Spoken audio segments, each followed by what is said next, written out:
apresenta Programa Conversando o Evangelho, um encontro aberto e participativo acerca da mensagem de Jesus à luz do Espiritismo, uma produção da equipe Casa Virtual Luz Espírita. Coordenação Cristiane Nobre Campos.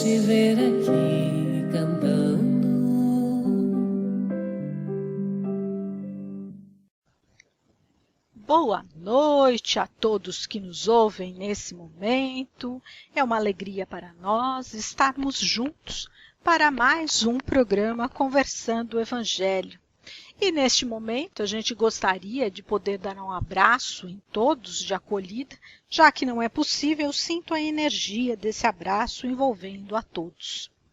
Hoje nossa equipe está sendo composta pela Cris Pereira, a Ione, o Dr. Joel, a Poliana, a Sheila e eu, que estaremos fazendo leituras, comentários, tentando trazer de uma forma um pouquinho mais fácil o entendimento do tema de hoje, que é não lavar as mãos e os escândalos. Esse tema é referente ao capítulo 8 do Evangelho segundo o Espiritismo, os itens 8 a 17. Vamos, pois, então, serenando nossa mente, nos sintonizando com o Pai, bem como os mentores, os amigos da Colônia Maria de Nazaré, e todos juntos vamos agradecer por essa oportunidade.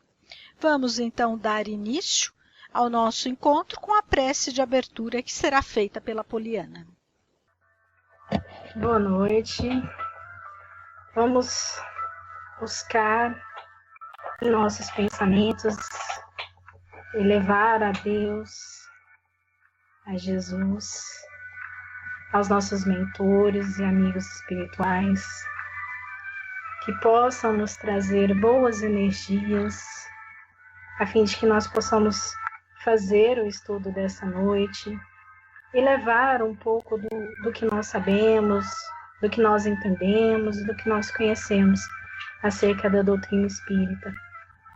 Que esse estudo, que esse trabalho possa chegar a todos os lugares, aos amigos encarnados e desencarnados, e que cada um possa receber, de uma forma muito especial, um pouco dessa luz.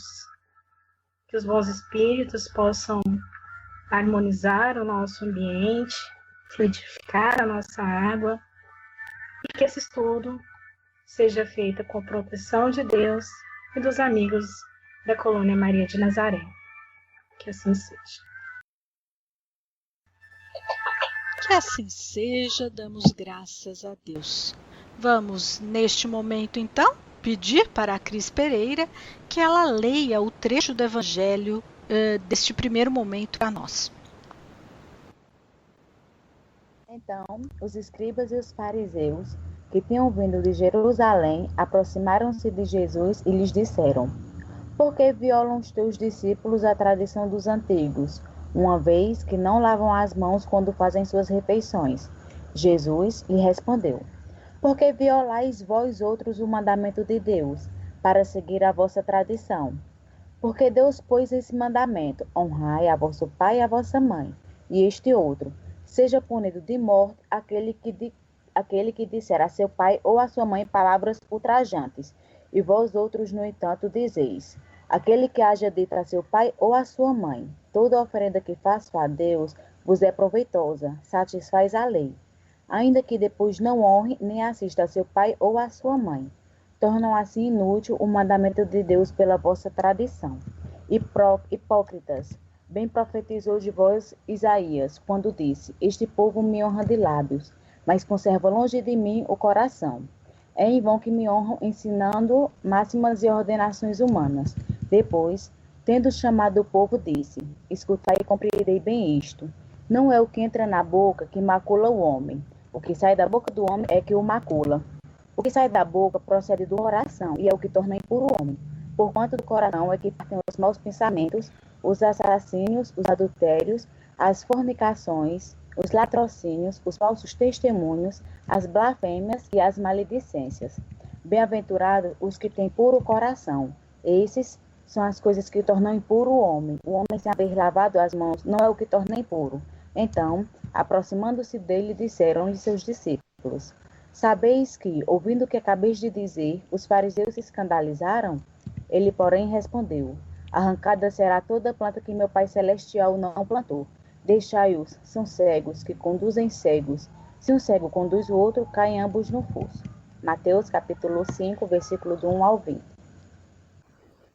Bem, a Cris trouxe para nós, né, esse trecho do Evangelho, e ele fala de escriba e fariseus, para que a gente possa entender direitinho, né, o contexto, o que Jesus está querendo dizer, a gente precisa entender isso também. Então eu pergunto para Ione, quem seriam os escribas e os fariseus na época de Jesus, né? E hoje, se a gente trouxer para os dias de hoje, será que haveriam escribas e fariseus também? Como é que a gente pode entender isso? Bem, eu vou colocar mais ou menos o que eu entendi aqui, né? Que, de acordo com o que a gente foi buscando aí nas leituras, que o escriba era o nome dado, a princípio, aos secretários dos reis de Judá e a certas pessoas que faziam parte do exército dos judeus. Mais tarde foi aplicado especialmente aos doutores, que ensinavam a lei de Moisés e a interpretavam para o povo. E os fariseus eram os partidários de uma seita influente, né? Também ligado aos judeus na Babilônia, fundador de uma escola célebre, onde se ensinavam que só devia depositar fé nas escrituras. E os fariseus, em diversas épocas, eles também foram perseguidos. E eles eram soberanos pontífices do rei dos judeus. Porém, lhes deferiu honras e restituiu os bens de sorte que eles readquiriram o antigo poderio e o conservaram até a ruína de Jerusalém. Então, um pouquinho de quem eles eram, né? Agora, sim, pensando em quem poderiam ser considerados os escribas e os fariseus nos dias de hoje, eu vou colocar mais ou menos o que eu entendi da pergunta, né? Então, se antigamente eles eram esses secretários, essas pessoas que ensinavam a lei de Moisés, então poderiam ser os líderes religiosos nos dias de hoje? Eu não sei se eu entendi bem, e até peço a ajuda de vocês, para ver se é por aí. E aí, professor Joel, o senhor consegue auxiliar a Ione? É verdade, a nossa irmã pensou certo, porque, na verdade, no tempo de Cristo, as pessoas que tinham um certo esclarecimento e que escreviam, eles passaram a viver o mosaísmo mais na forma exterior. Mas ainda tentavam, na aparência, seguirem os ensinamentos mosaicos. Eu diria que todo aquele, no presente, que é seguidor de uma religião só de nome e que participa dos rituais religiosos da sua crença, mas sai dali e não faz nada daquilo que é ensinado, ele está assemelhando-se, ou até mesmo, quem sabe, superando em maldade a esses escribas e fariseus, e até mesmo aos componentes do Sinédrio. E, na verdade, nos dias atuais, nós vivemos muito de aparência no que tange à prática das religiões. As pessoas dizem, as pessoas oram, as pessoas fazem os rituais, mas fazem de conta que estão seguindo aqueles ensinamentos, porque na vida prática, quando toca de demonstrar realmente por atos os ensinamentos transmitidos por suas crenças, onde em muitos aspectos são bons ensinamentos, eles simplesmente contradizem tudo. Então, estes são os fariseus da época. Nós poderemos pôr ainda aqueles que não acreditam em Deus, que tiveram a oportunidade de aprender e utilizar até mesmo o brilhantismo da sua mente, tornando-se altamente intelectualizados, porém sendo conhecedores somente de um determinado tipo de assunto. E são aqueles, então, que nós poderemos dizer que têm uma cultura tubular. E esses não têm tempo para pensar em Deus. Então, na verdade, nós estamos cheios de pessoas que têm, muitas vezes, um péssimo conteúdo, mas na avaliação do seu círculo de relações, até aparentemente agem como se estivessem certos. E Cristo, na verdade, quando transmitiu a sua imagem, os seus ensinamentos que foram úteis naquele tempo, e também prossegue tendo utilidade imensa hoje e terá no futuro, ele se referia não às impurezas do corpo, mas sim às impurezas que ele conseguia constatar nas pessoas com a sua dupla visão. Porque ele não só enxergava os pensamentos, mas as projeções dos pensamentos. Ele podia ver a aura das pessoas e as emoções que essas pessoas tinham dentro de si. E pelo fato de analisar isto, é que ele empregava com os fariseus nos momentos de impaciência como sendo hipócritas, semelhantes a túmulos muito bonitos por fora, porém podres por dentro. Será que eu consegui, minha irmã, dar conta da minha opinião a respeito do tema que tu me propuseste que nós enfocássemos? Sim, professor Joel. Vamos ouvir a Poliana, que ela tem algo também para dizer. Vamos lá, Poliana. Muito bem colocado, professor Joel. Depois dessa colocação do professor Joel, fica até sem graça de falar alguma coisa. Que isso? Mas, enfim, eu concordo com tudo que foi falado, né? Muito bem pontuado o que foi colocado pelos colegas. E só para acrescentar, de fato, quem são esses escribas e fariseus na atualidade? Somos todos nós, né? Eu acho que a gente ainda está numa escala evolutiva, está num nível não muito alto, e isso nos coloca todos como sendo esses personagens, porque a gente ainda incorre nos mesmos erros. Perfeito seu fechamento, Poliana, porque na verdade, né, por conta dessa imperfeição que todos nós temos, né? Muitas vezes a gente age, não a todo momento, mas muitas vezes, mesmo sendo espíritas, a gente acaba agindo, dando um deslize aqui, um deslize lá, e acaba agindo na atitude como se fosse desses fariseus, né? Que viviam das aparências ou simplesmente falavam bonito, mas não vivenciavam o que falavam.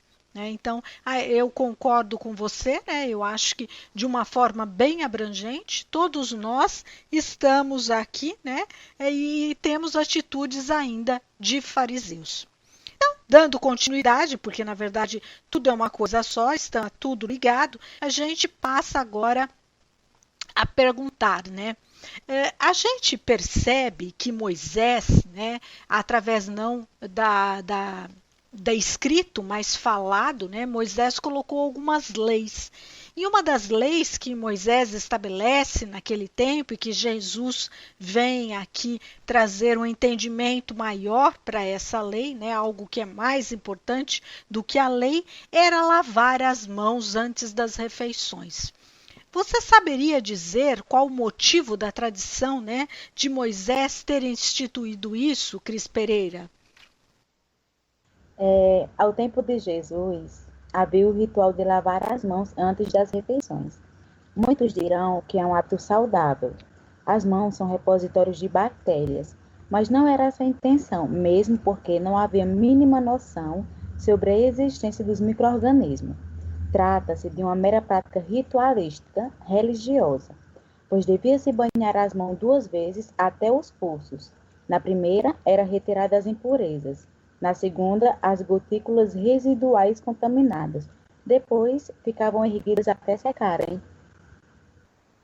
É interessante, né, essa questão ritualística que a gente vê e que ainda hoje a gente repete, sem sequer saber ou entender o porquê que a gente está repetindo as mesmas práticas, né? Naquela época lavava-se as mãos, então, por toda uma questão ritualística de se limpar, e hoje nós fazemos N outras práticas, N outras simbologias que às vezes sequer a gente sabe qual que é o verdadeiro significado. E aí quando a gente olha para dentro e vê o verdadeiro significado na nossa vida, não tem, né? Essa questão é muito interessante.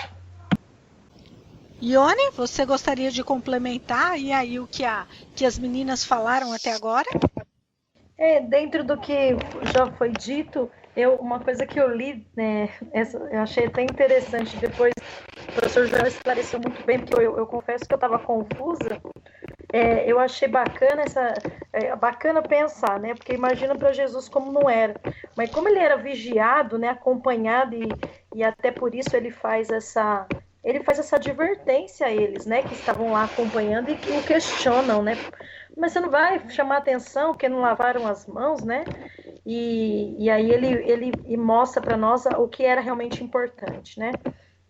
E que hoje em dia, né, ainda muito arraigado e preso às raízes, aí a questão da própria cultura, da tradição, que foi o que a Polly comentou muito bem agora, essa questão de que muitas vezes você está preso a costumes, a tradições, que nem você sabe por quê, mas está todo mundo fazendo, né? Não vou entrar em méritos de nenhuma das religiões, mas até alguns costumes próprios de algumas religiões que muitas vezes a pessoa segue, porque aqui é o jeito dela mostrar sua fé, mas que na verdade não tem impacto nenhum na sua mudança moral, né? Então eu acho que tem muito a ver com essa questão do lavar as mãos, se nós formos levar para outras ações que também remontam essa ideia dessa tradição, né? Dessa cultura arraigada. E é isso, eu acho. Professor Joel, teria alguma coisa a acrescentar? Eu estou lembrando, minhas irmãs, dos dizeres de Cristo relacionados com este conteúdo, quando ele observou que as plantas que o pai dele, que é Deus, não haviam plantado, seriam extirpadas. E estou associando este fato com a sabedoria imensa de Cristo, porque, na verdade, naquele tempo, ele já tinha a visão do futuro. Ele sabia exatamente aquilo que nós sabemos no presente e tinha também a visão daquilo que nós num dia iremos entender. Porque se a gente leva em conta a doutrina, o que o Pai está fazendo através de suas leis perfeitas, senão arrancando das almas dos espíritos, propriamente dito, das inteligências puras, aquilo que não foi semeado por Deus. Porque o nosso Criador criou em nós a potencialidade das virtudes, que precisariam germinar e se desenvolver à custa do nosso trabalho. E o que acontece quando nós empregamos mal o nosso livre-arbítrio? Nós deixamos no nosso perispírito e na nossa inteligência pura os registros das nossas atitudes impensadas, malévolas e transgressoras contra as leis divinas. E o que acontece, já que Deus nos ama tanto que nos perdoa sempre e jamais irá nos condenar às penas eternas, conforme interpretações de algumas crenças religiosas, ele enseja a oportunidade da cura. E quem plantou o mal em nós fomos nós mesmos quando tivemos atitudes que contrariavam o bem. Tornávamos ausente o bem nas nossas atitudes. E precisamos da nossa cura. O Pai não plantou em nós as maldades que se acham em nós registradas. Nós plantamos. No meu entender, me perdoem se eu estou errado, esta conotação que comporta ser feita. O meu Pai arrancará todas as ervas ou plantas que não semeou. Então, na verdade, talvez tenha esse significado também. Passo a palavra, minha irmãzinha. Voltando um pouquinho antes de comentar, né, as palavras do professor Joel, falando ainda de lavar as mãos, né, então a gente percebe quantos rituais ou quantas situações corriqueiras do cotidiano a gente vive, né, e não se apercebe da razão da existência dela em nossa vida. E não falando de outras religiões, mas trazendo bem próximo de nós, da doutrina espírita, a gente pode até questionar, não que seja um ritual, mas muitas pessoas tratam, na verdade, ir à casa espírita para receber um passe, né, de uma forma mecânica, como se fosse algo ritual, né, como se isso, na verdade, fosse uma tradição e que sem isso não conseguiria vivenciar, digamos, a paz, a serenidade, né? E a gente sabe, na verdade, que o objetivo do passe não é exatamente esse, assim como da água fluidificada, mas acabam trazendo isso para o cotidiano e perdem a noção do significado realmente desses instrumentos, né? Então, daí, mais uma vez, a importância da gente poder avaliar o que nós estamos fazendo, não ir só pela tradição. E aproveitando que o professor Joel trouxe para nós, né? Qual seria então, agora vamos perguntar para as meninas, que o professor Joel já se explicou aí, o significado de arrancar todas as plantas que o pai não plantou, né? Que plantas seriam essas? Por que seriam arrancadas, né? Como é que a gente pode entender isso, Cris Pereira?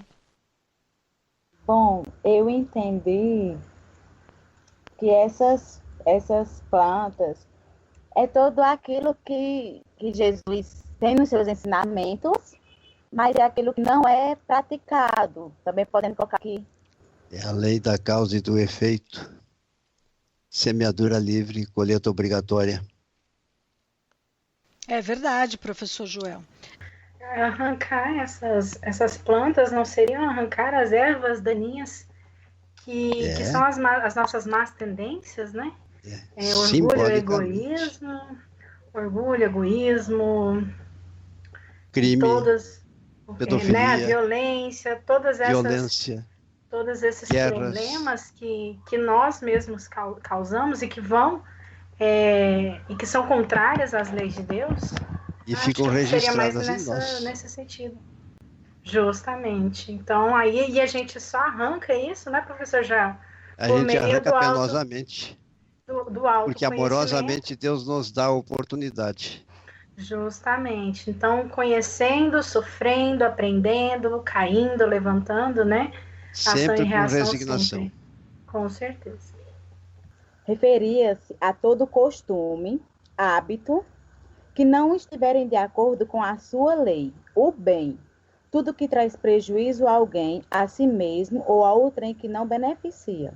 Não foi criado por Deus, mas constituem-se em mandamentos dos homens imperfeitos, egoístas e orgulhosos, que se acham poderosos e desaparecerão da humanidade terrestre regenerada.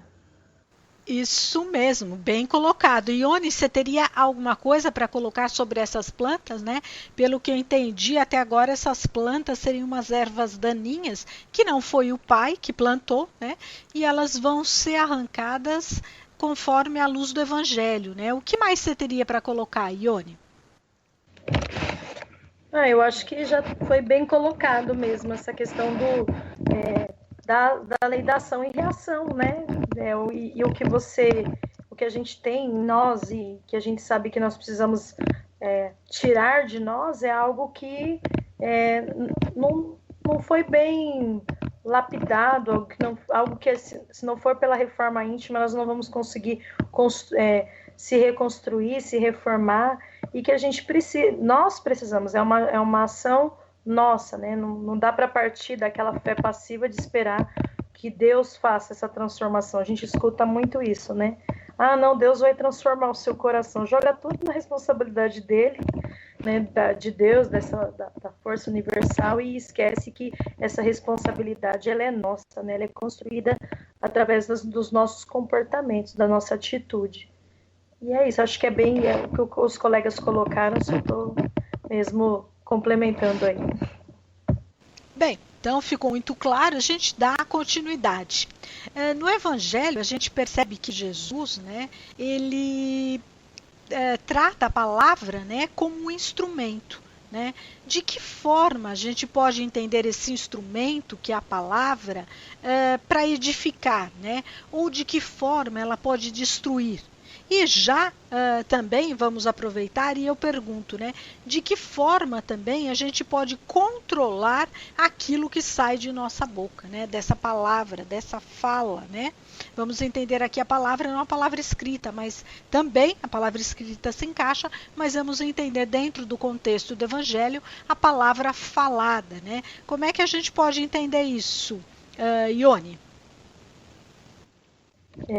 Então, eu fazendo uma leitura essa semana, acho que foi até no grupo mesmo, que eu li um texto do Divaldo falando a respeito da palavra, acho que foi até uma coisa que eu ouvi nos minutos que nós escutamos o Evangelho pela manhã, e eu fui atrás, e eu achei muito interessante falar da questão da palavra, que você disse agora, só a palavra escrita, só a palavra falada, né? Na verdade, a modulação, até o texto diz assim, a modulação inteligível é a palavra, veículo de compreensão entre os homens. Então, é essa energia que nos conecta, né? Nos faz com que a gente consiga se comunicar.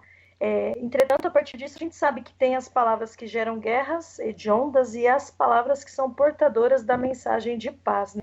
Que emanam aí convulsões interiores e serenam corações em combates de extermínio. Palavra que tem o poder de transformar o mundo, né, alcançando a condição até de paraíso, e palavras que têm a magia macabra e o precipitam em perigosos redutos de crime, onde o homem recua aos primeiros estados da animalidade. Expressões que arrancam sorrisos e vocábulos que promovem lágrimas.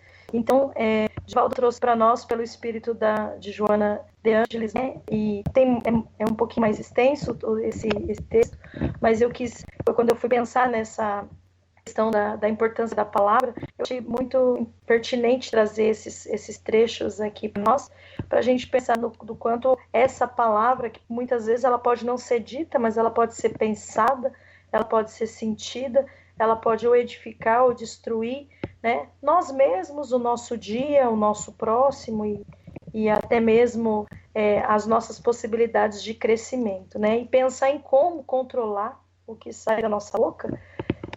Eu acho que a melhor maneira da gente conseguir controlar é a gente procurar estar sempre em sintonia com o melhor, né? Sintonia do bom humor, sintonia da melhor energia, dos bons espíritos, da melhor leitura edificante, de uma forma que a gente não consiga sair desse estado de graça da vida, né? De procurar estar sempre olhando tudo com bons olhos, porque aí eu acho que vai dificultar que saia da nossa boca algo que não seja positivo, né? A gente vai conseguir olhar as coisas de uma maneira diferente. E fazendo isso, eu acho que a gente consegue controlar aquilo que sai da nossa boca. E a Polly vai falar agora, né, Polly?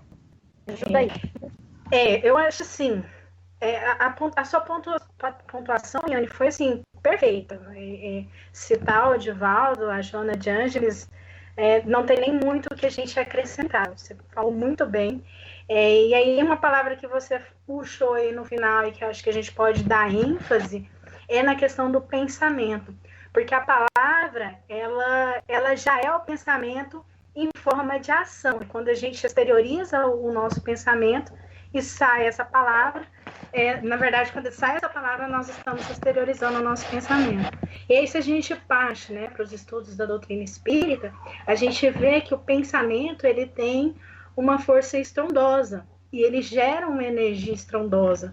Por isso que quando você fala que a palavra gera paz, a palavra traz guerras, é porque aquilo que está no nosso coração, o nosso pensamento gera tudo isso, gera toda essa energia. E é interessante porque com a força do pensamento, né, nós podemos fazer tudo, né? Desde de elevar o pensamento a Deus e buscar a nossa melhora, o nosso autoconhecimento, a reforma íntima, até descer, né, na nossa vibração e buscar companhias que são extremamente ruins, entre aspas, né?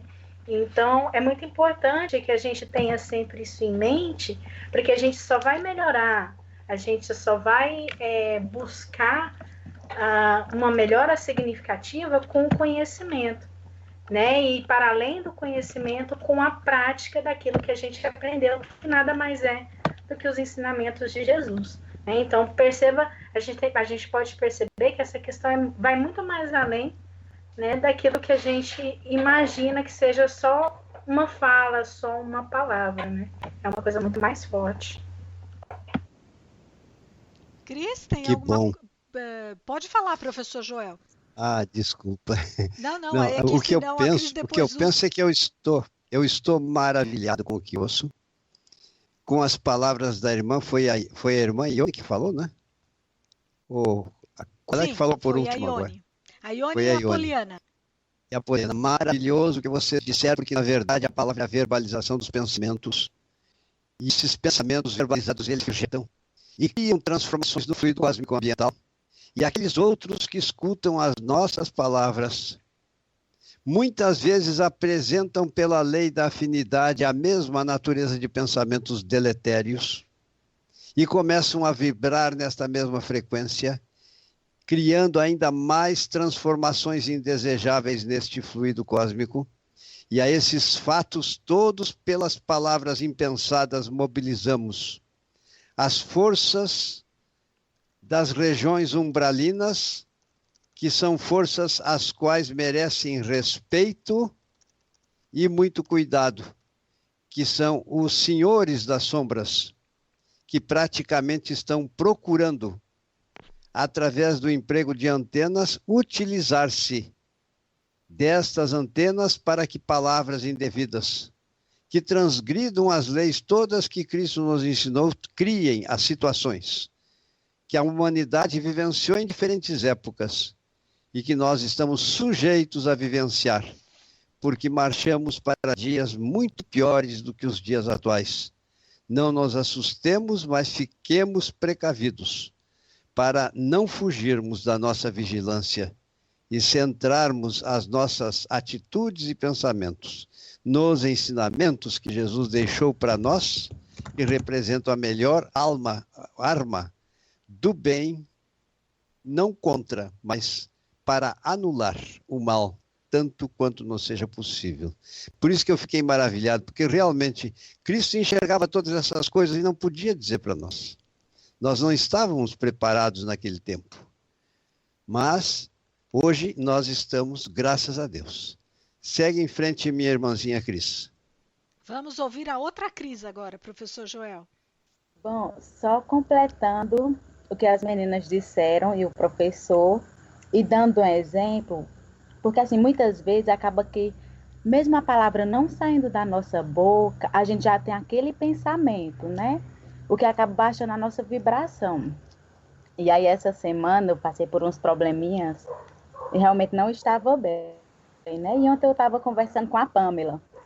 E a gente conversando uma coisa que não tinha nada a ver do que estava acontecendo, e ela me mandou uma mensagem. Ela disse assim: Cris, eu queria te mandar essa mensagem, porque eu senti que era para te mandar essa mensagem. E a mensagem que ela mandou tinha tudo a ver com o que eu estava pensando, o que eu estava passando. Então, além dessa questão do espírito ajudar, ele também acaba nos ajudando, intuindo as pessoas que estão ao nosso redor, porque muitas vezes a gente acaba nem escutando. Então, aí eles acabam pegando outra pessoa que está mais próximo da gente e tudo, para dizer, pronto, passa aquela mensagem, a pessoa vai, manda a mensagem, sem ao menos nem saber o que realmente estava acontecendo. E hoje, quando eu estava dando a última lida, acabei me lembrando e até comentei com ela sobre essa questão. Eu disse, não, tenho que colocar como exemplo na questão, quando for citada, mas era só isso que eu queria colocar. Bem, eu aprendi um monte aqui, acho que ficou bem claro, né, o conceito de palavra, né, não teria nada a acrescentar, né. Então, dando continuidade, voltando lá ao fariseu, né, o sentido de religiosidade dos fariseus, agregando agora o sentido de palavra, né, a gente vamos fazer uma miscelânea aí, e vamos entender, né? Por que será que Kardec traz, pelos espíritos, que o progresso intelectual é muito mais fácil do que o progresso moral? Veja, os fariseus lá tinham um progresso intelectual, eles conheciam a lei, conheciam as tradições, né? Mas em termos de progresso moral, como nós vimos, né, era mais difícil, né? Eles tinham a palavra, né, sempre pronta, uma resposta sempre pronta para os questionamentos mas faltava o progresso moral. Como é que a gente pode entender isso, professor Joel? Olha, dentro das conotações que já foram feitas, dá para pensarmos que realmente já foi analisado, me parece, minha irmã, porque, na verdade, é como disse, Cristo não somente tinha faculdades que nós ainda não compreendemos, como ele tinha a dupla vista, além dos outros poderes, outros atributos que manifestou, e conseguia enxergar o que estava acontecendo com aquelas pessoas, e por esse motivo ele apiedava-se, na maioria das vezes, especialmente com aqueles que estavam aflitos, sobrecarregados, e prometeu para os mesmos, com base nos seus ensinamentos, o alívio. Veja só o quanto nós espíritas somos importantes, não sei se estou fugindo do tema, com a nossa divulgação das mensagens crísticas à luz da doutrina espírita. Porque estamos conscientes que pela palavra, neste momento, muitas entidades espirituais estão nos escutando. E sabemos que os estudos evangélicos, para serem divulgados para aqueles que viveram muitas vezes um grande pedaço do tempo da sua existência empedernido na prática do erro, é necessário que eles recebam essas modalidades de energia que pela palavra expressam pensamentos e produzem resultados. Eu não sei, minhas irmãs, se eu não penso longe demais, mas as palavras têm até efeito ionizante em relação às pessoas. É claro que isso aí é um problema que pertence no campo físico, eu diria, à especialidade daquela que enxerga, que é a Poliana Vilela. Mas também é preciso que consideremos que as palavras, às vezes, dependendo da natureza dos sentimentos, gera a doença, gera o mal, não somente naquele que as pronuncia, mas também para os outros que ouvem.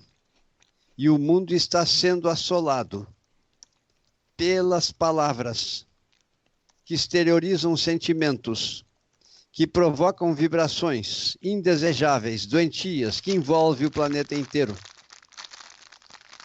Eu não sei se eu consegui, minha irmãzinha, porque na verdade eu estou pensando, procurando e me vem à cabeça esses pensamentos. O que tu acha, minha irmã Cris? Se necessário, me faz a pergunta de novo. Sim. Se eu fugir do tema. Sim, professor Joel, contribuiu sim. Tanto que agora a gente chama a Ione para auxiliar o senhor aí, trazer mais alguma coisa. Vamos lá, vamos ouvir a Ione. Vamos lá. Então, essa questão, eu acho que aborda bem o que... Na verdade, ela vai de encontro ao que a gente já está tratando, como se fosse uma linha em que a gente chegasse a algumas conclusões, no sentido de que não basta você ter a instrução se você não é um modelo, se você não prega, né? Então, muitas vezes é o que foi dito. Nós, enquanto estudantes, né? Estudantes da doutrina espírita, né? Como muito bem explicado já por Kardec, quando a gente começa a estudar o espiritismo, a gente aprende a questão de que o espiritismo é uma ciência e não se ocupa de questões dogmáticas religiosas. É uma ciência de consequências morais, né? Como todas as ciências filosóficas. Seu caráter é, portanto, de uma ciência e não o de uma religião, né? Então, a gente tendo por base esse conceito, a partir do momento que a gente se propõe a conhecer mais o espiritismo, os seus ensinamentos, a gente também parte da máxima, né? Fora da caridade não há salvação, de entender que essa caridade é uma caridade viva, não é só você busca... Não que a gente não tenha que estudar, eu acho que a instrução ela é importante, ela é fundamental, esse esse progresso intelectual, ele é muito válido. No entanto, ele não é tão importante se ele não conseguir nos transformar moralmente, né? Transformar a nossa maneira de agir, a nossa maneira de pensar, a nossa maneira de conduzir as dificuldades, né? De saber lidar, porque isso não quer dizer também que a partir do momento que você estuda, você está liberto de todo e qualquer problema. Muito pelo contrário. Quanto mais a gente está buscando o progresso intelectual, mais a gente estuda, mais são as nossas provas, né? As nossas, vamos dizer assim, os dias trabalhosos, os dias cinzas, eles vão acontecer. Mas é como a gente está lidando com eles, né?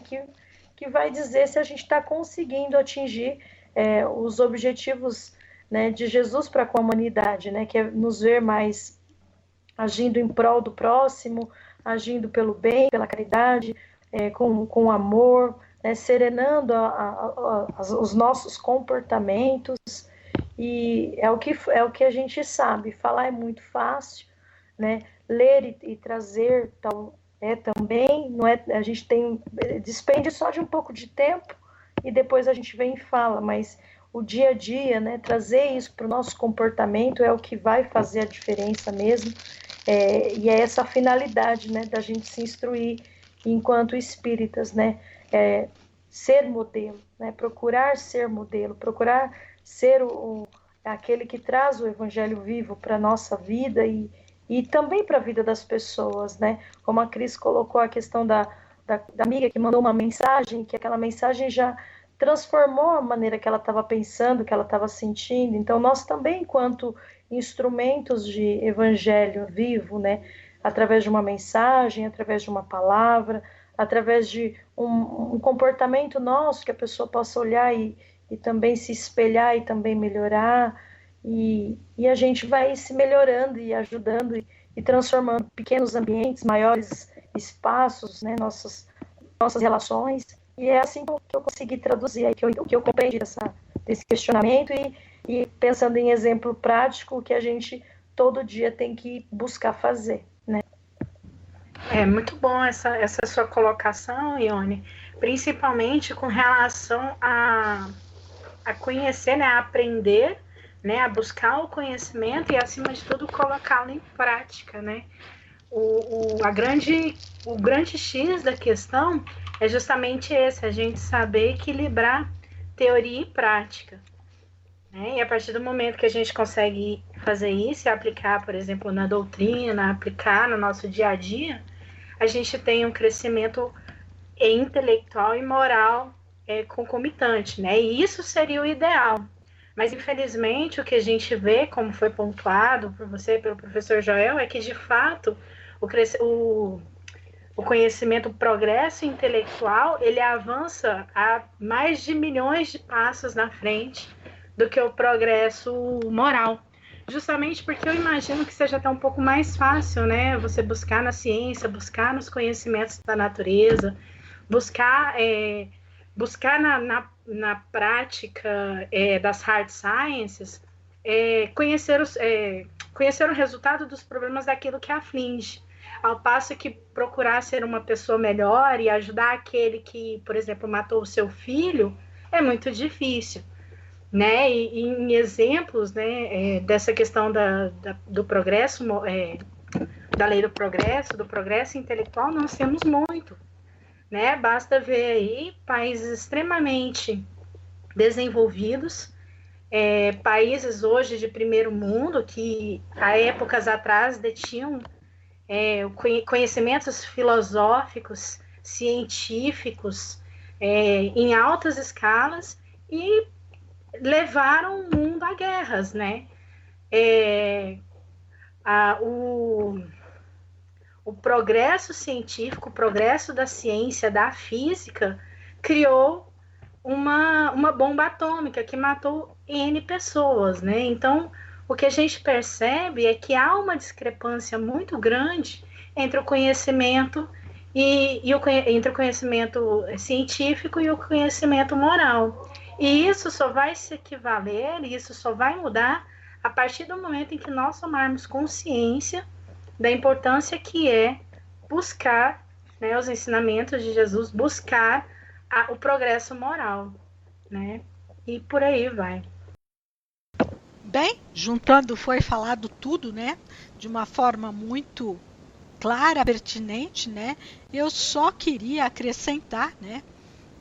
Que na verdade dentro desse progresso, né, como a gente pode perceber, tanto o progresso moral como intelectual, né, além dele se dar passo a passo, ele é sempre cumulativo, né? Isso já nos lembra Emmanuel no livro Roteiro, em que ele diz: de átomo a átomo organizam-se os corpos astronômicos dos mundos e de pequenas experiências em pequenina experiência. Infinitamente repetidas, alargam-se-nos o poder da mente e sublimam-nos as manifestações da alma que no escoar das eras imensuráveis cresce no conhecimento e aprimora-se na virtude, estruturando pacientemente no seio do espaço e do tempo o veículo glorioso com que escalaremos um dia os impérios deslumbrantes da beleza imortal. Então ele nos traz que realmente o progresso ele vai sendo cumulativo. E uma vez adquirido esse progresso, né, não há como perder, entre aspas, né? Uma vez adquirido uma virtude moral, não há como perdê-la. Lógico que sempre há como perder, mas aí a gente teria que esquecer tudo, né? E deixar-se levar aí por uma situação um tanto quanto equivocada, né? O que não é o caso, na maioria das vezes a gente não perde. A gente pode esquecer um pouquinho, né? Lembrando das leis de Deus, ninguém regride, né? A gente pode estagnar, mas não regride. E só para finalizar também, dentro desse contexto do progresso, né? A gente lembra da frase do Cristo que diz: a cada um segundo as suas obras, né? Então todo espírito não pode queixar, né, do estágio em que ele se encontra, porque na verdade é o reflexo do esforço que ele fez para chegar até onde ele chegou.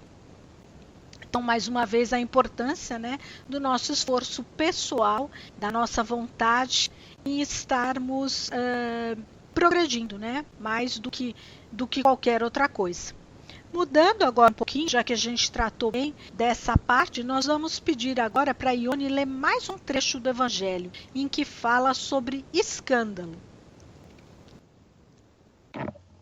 Ai do mundo por causa dos escândalos, pois é necessário que venham os escândalos. Mas ai do homem por quem o escândalo venha. Mateus capítulo 18, versículo 6. Se a vossa mão ou o vosso pé vos é objeto de escândalo, cortai-os e lançai-os longe de vós. Melhor será para vós que entreis na vida tendo um só pé ou uma só mão, do que terdes dois e serdes lançados no fogo eterno. Se o vosso olho vos é objeto de escândalo, arrancai-o e lançai-o longe de vós. Melhor para vós será que entreis na vida tendo um só olho, do que terdes os dois e serdes precipitados no fogo do inferno. Mateus capítulo 5, versículos 29 e 30. Bom, a gente vai começar agora esse novo bloco, né? Já fazendo o seguinte questionamento, né? A gente viu o escândalo aí. Qual seria, então, a gente pergunta para Sheila, qual seria o conceito de escândalo trazido pelo Evangelho? Então, vamos ouvir agora, neste momento, o que a Sheila tem para nos dizer.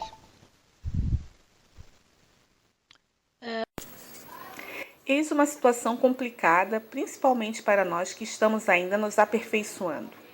Uma mágoa fere demais e requer primeiramente que nós tenhamos, com o tempo, claro, capacidade de, quando relembrarmos do ocorrido, saber se nosso coração ainda dói com as lembranças ou não. Perguntar por que será que ocorreu dessa forma, nos colocar não só no lugar de vítima, mas também no lugar do algoz. Tudo que ocorre conosco, no fundo, nós atraímos para a nossa vida. Será que gostaríamos que alguém ficasse rogando praga para que tudo desse errado em nossa vida? Não, creio que não. Então, quando estamos mais maduros, com a cabeça mais tranquila, longe do fervo e do calor das emoções, Se pensarmos com sensatez, vamos sempre primeiramente procurar sair da posição de vítima. Jesus nos recomenda: amemos ao nosso inimigo, seja ele quem for. Mas ele sabe que essa é uma tarefa árdua, que leva tempo. E se ainda não conseguimos tal proeza através da reforma íntima, ao menos devemos tentar compreender as razões da nossa inimizade. Isso já é o primeiro passo. Com carinho e senso de justiça, analisemos nossos desafetos em suas ações, compreendamos suas dificuldades e vamos comparar com sinceridade e isenção as nossas. Como vencer nosso desejo de vingança? No sentimento negativo, da raiva, do ódio, dê uma parada. Busque olhar-se como se fosse a outra pessoa e ore. Perdão, meu Deus, ajudai-me e libertar-me desse sentimento primitivo e negativo que ainda trago dentro de mim. Não os quero, desejo aprender a perdoar agora e sempre. Quantas pessoas revivem mágoas, relembram palavras ofensivas e, apesar de não tomarem nenhuma atitude contra quem as feriu, torcem para que uma desgraça as alcance e se sintam vingadas pela injustiça que foram vítimas? Quantas delegam para Deus a tarefa de vingá-las? O perdão verdadeiro implica não cultivar desejo de vingança. Quando remoemos mágoa, raiva e inconformismo, alimentamos sentimentos negativos que intoxicam a alma e prejudicam nossa saúde e nossa evolução. Desejar que um ofensor seja punido por Deus demonstra total desconhecimento das leis divinas, especialmente da lei do amor. Deus não pune ninguém. Ele deseja que amemos nosso próximo como a nós mesmos, o que implica perdoar aos que nos ofendem. Passo a palavra. Eu acredito que foi bem colocado já pela Sheila. Acredito nessa questão, no que foi dito por ela, e só acho que fazendo um complemento, que essa questão do escândalo, é que assim, eu tinha entendido, eu não sei se eu vou falar o que eu tinha entendido do que vinha a ser o escândalo, está ligado à a lei de causa e efeito, né? Que mais cedo ou mais tarde, todo ato praticado, a gente vai estar aprendendo, né? Seja pela dor ou seja pelo amor. Então, foi mais ou menos isso que eu compreendi da questão de pensar no escândalo.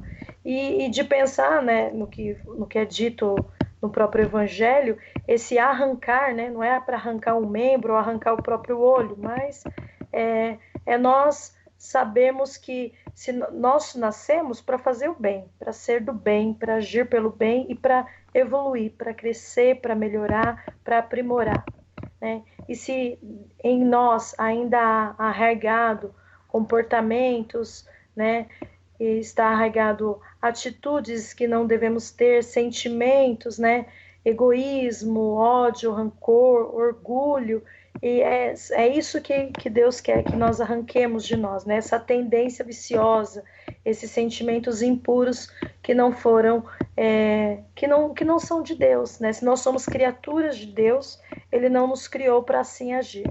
Mas se nós temos aí arraigados em nós esses comportamentos, provavelmente que nós já trazemos também de outras encarnações e estão aí, são impurezas as quais nós temos que tratar e transformar.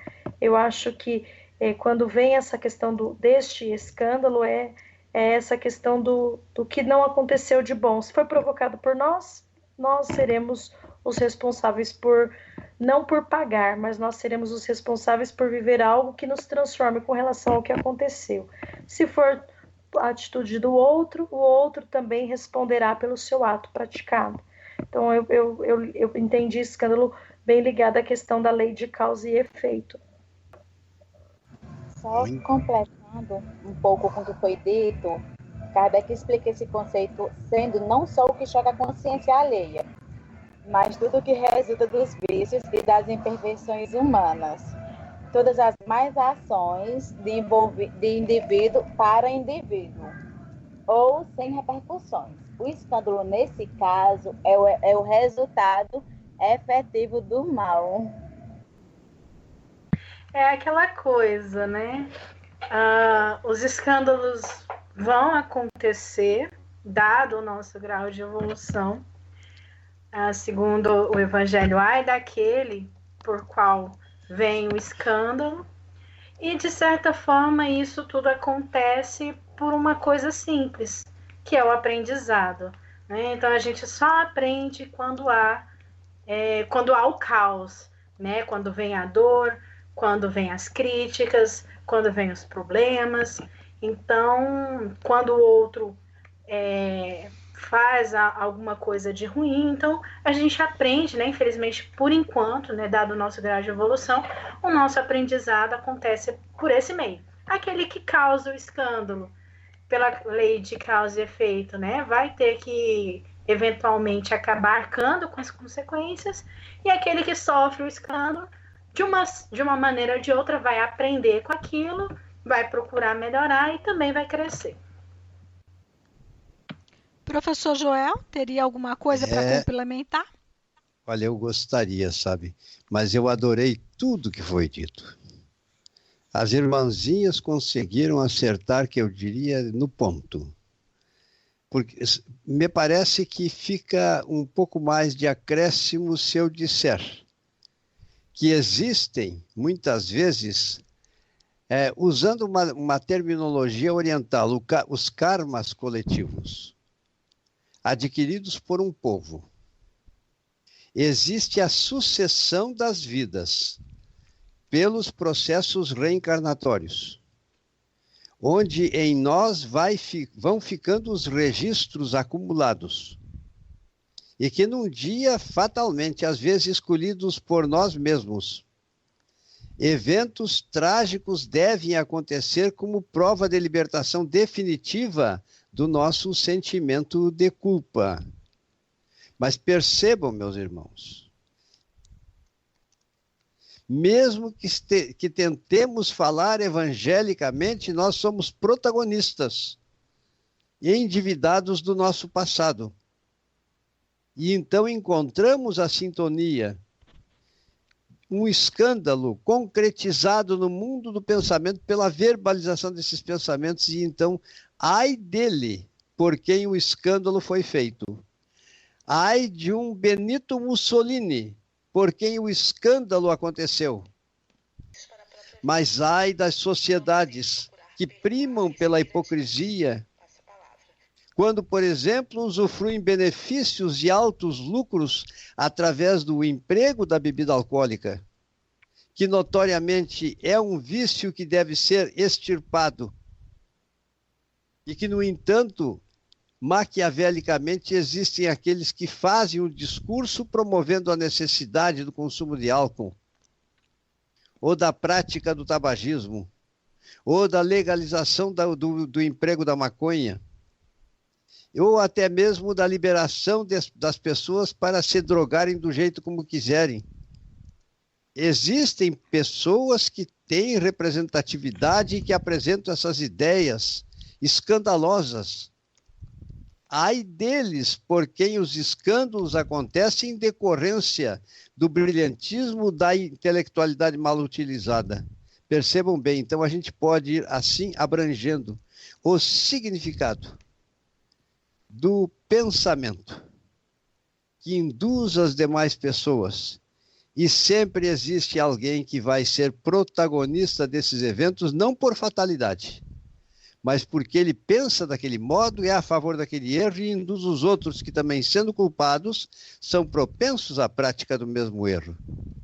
Então, ai daqueles por quem as multiplicidades de escândalos irão acontecer. Me parece que seria bom eu ter pensado assim, tomara que tenha ajudado. Passo para ti a palavra, minha irmã Cris.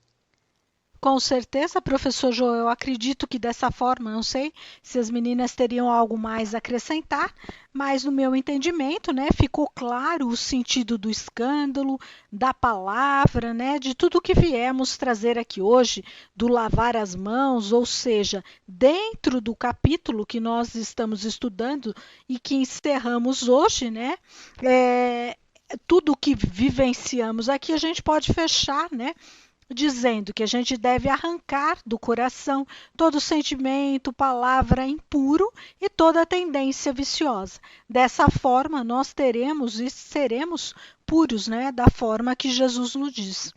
Para finalizar, eu trouxe um trechinho de um texto de um seminário que o Divaldo fez sobre a palavra. Né? Pelo Momento Espírita, eles adaptaram aqui. E o texto chama Escravos da Palavra. E ele começa. Você já percebeu o quanto nos tornamos escravos das palavras que falamos?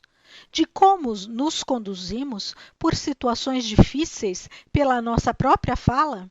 Os pensamentos, enquanto guardados na intimidade da casa mental, são propriedade única e exclusivamente de quem os idealiza. Nós vimos isso na semana passada, quando a gente estudou o pensamento. Estão lembrados, né? E ele continua. Porém, o pensamento que se converte em verbo falado passa a ser de domínio público e deveremos responder pelos reflexos dos mesmos. Então, aqui ele está dizendo que o pensamento, como a gente estudou semana passada, se ele fica só no pensamento, ele emite uma energia, né? Porque pensamento é energia, mas quando a gente verbaliza, mais do que essa energia, a gente coloca essa energia em ação. É como se a gente tivesse uma mola propulsora que impulsionasse a ação dessa energia. Então, essa energia dispara mais diretamente. E ele coloca, a palavra que edifica, enobrece, auxilia, é tesouro que dispensamos ao caminhar.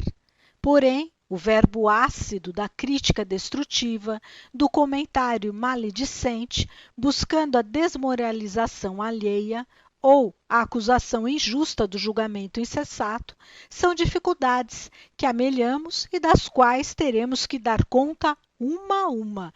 Lei da causa e efeito, como foi bem colocado por todos aqui. Assim, é atitude de sabedoria vigiarmos as palavras que saem de nossa boca. Pensar antes do falar é a atitude sensata, que nos poupa de muitos dissabores. Na semana passada a gente até colocou, né? Se eu só pensar, mas estancar o pensamento, não colocar em ação, porque eu percebi isso, terei o mesmo peso, né, do que se eu tivesse agido? Lógico que não, né? Mas se eu só não coloquei o pensamento em prática por falta de opção, significa que eu tenho que pensar muito e melhorar muito ainda. O texto continua. Para tanto, é imperioso cultivarmos a reflexão e a autoanálise do que se passa em nosso mundo íntimo, pois que a boca fala daquilo que está cheio o coração, conforme nos alerta Jesus.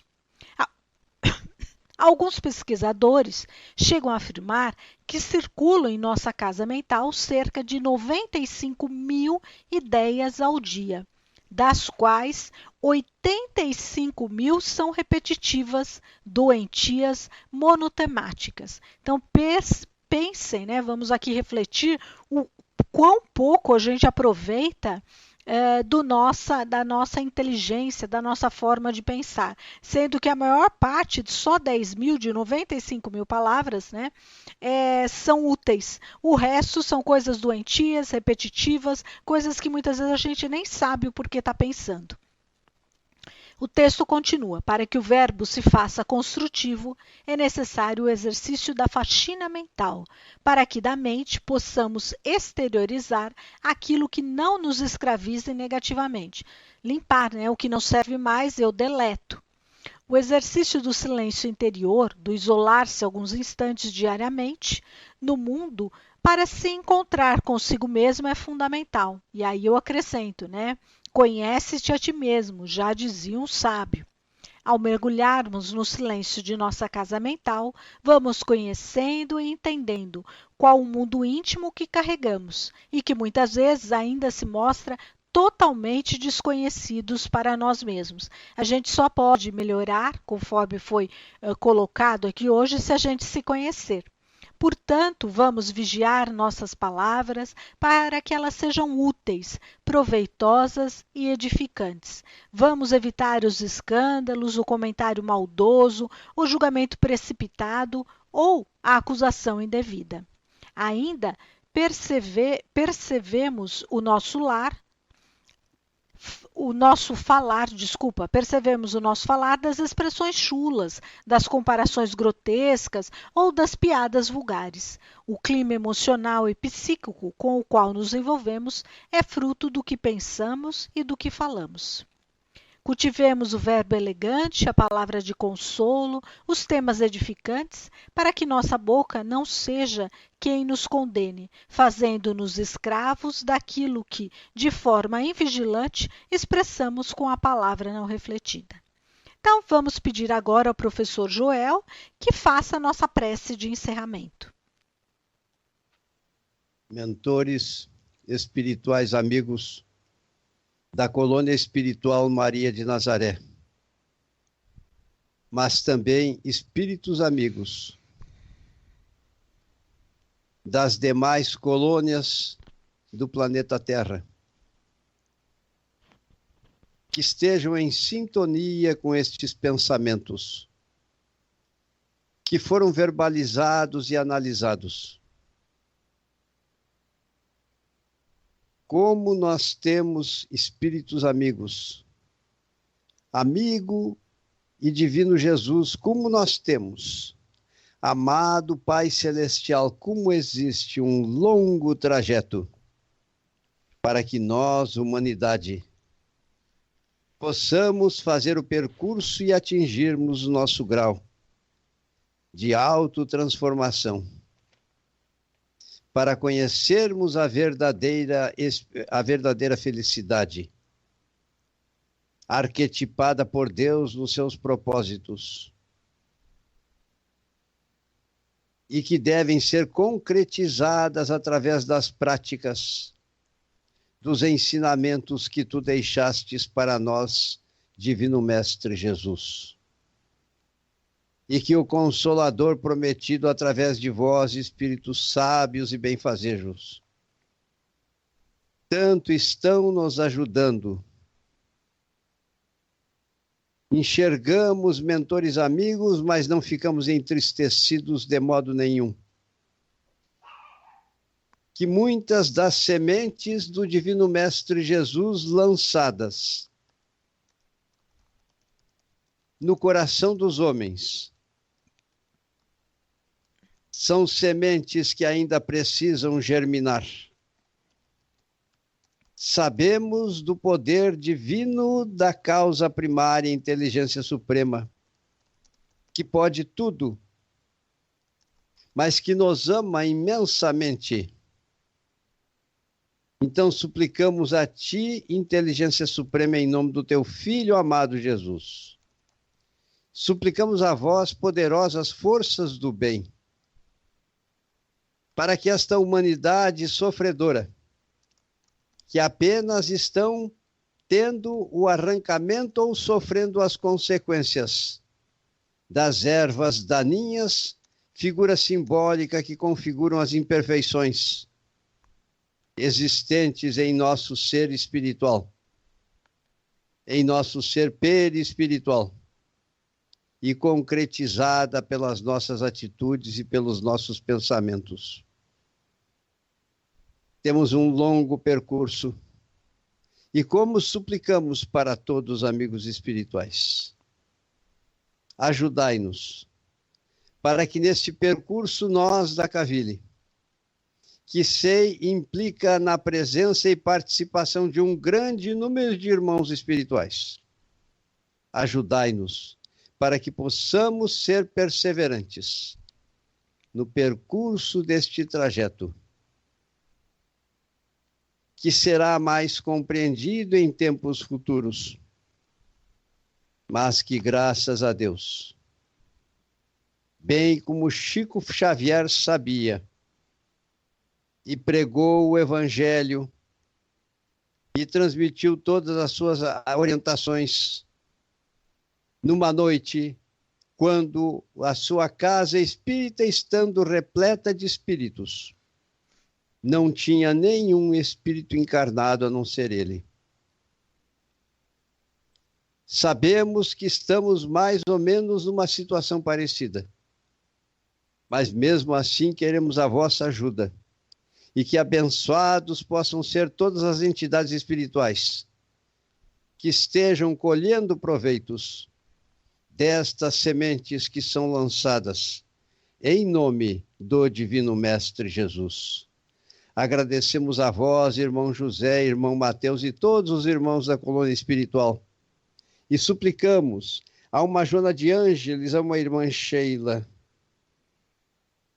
a um irmão Francisco Cândido Xavier, a um irmão Dr. Bezerra de Menezes, e tantos outros de vós, espíritos amigos, nas vossas preces interessadas a Deus, roguem a Deus por nós, integrantes desta humanidade sofredora.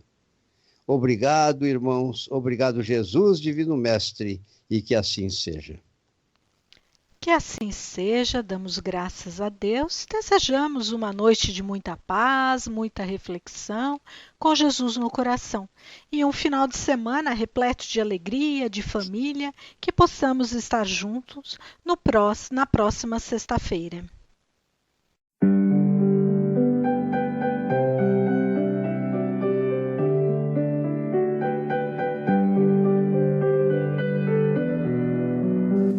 Rádio Cavile apresentou Programa Conversando o Evangelho, uma produção da equipe Casa Virtual Luz Espírita. Acesse www.cavile.com.br.